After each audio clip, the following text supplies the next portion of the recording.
Okay, hi, I'm back. You see, I didn't go anywhere.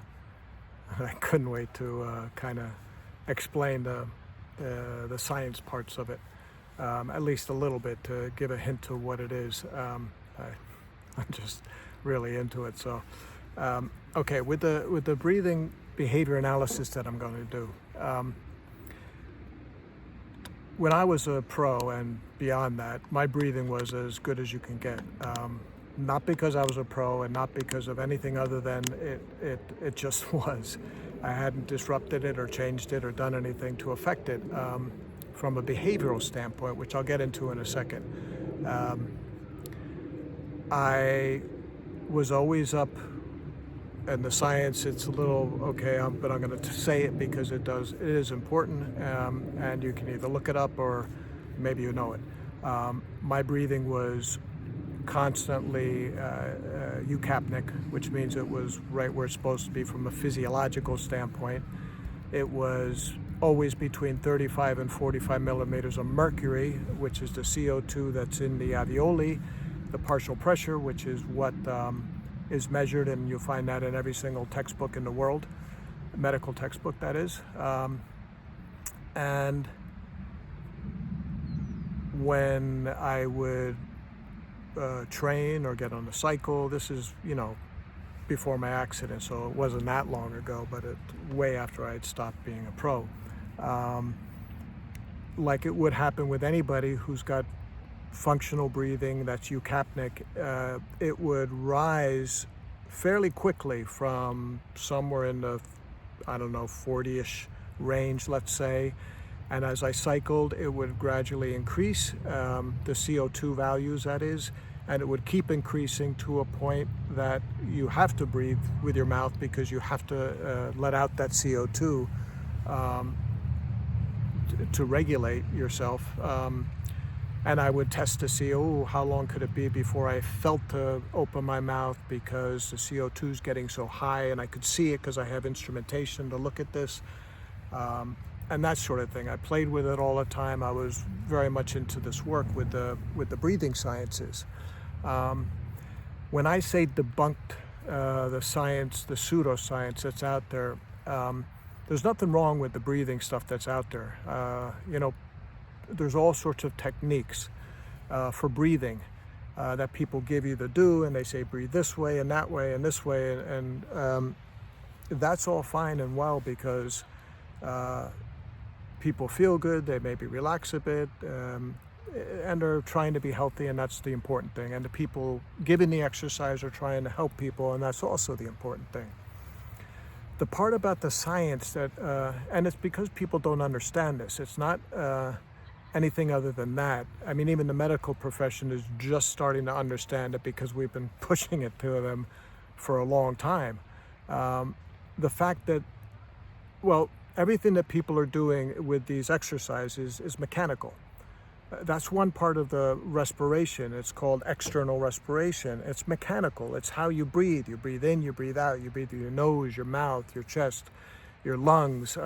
All of those things are the breathing mechanics. And that's what breathing is, which is external respiration.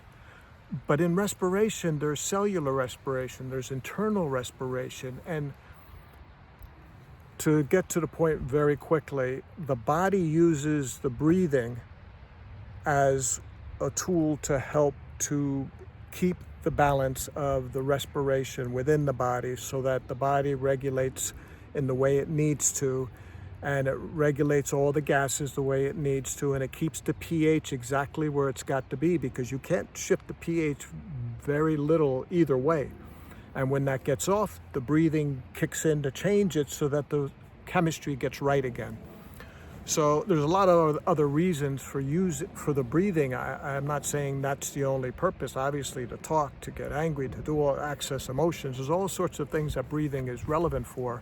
But when it comes to respiration, the bottom line is the chemistry in the body is what's the prime purpose of all of it, and it has to stay balanced, and if it doesn't, all sorts of problems happen.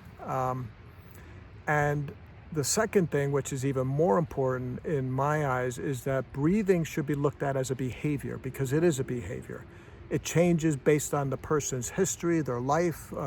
It gets triggered like any other behavior. And when that happens, the body is no longer regulating the breathing, because that's done on a reflex, the reflex mechanism within the body based on CO2 and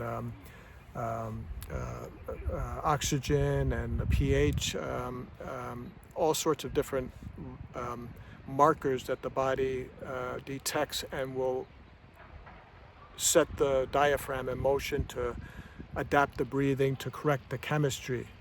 When a person takes over the breathing, let's say, which a lot of people do, and that's where the exercise mechanics parts comes in, that will stop the reflex regulation that the body does, and then you've got problems. Anyway, that's a lot of quick science there.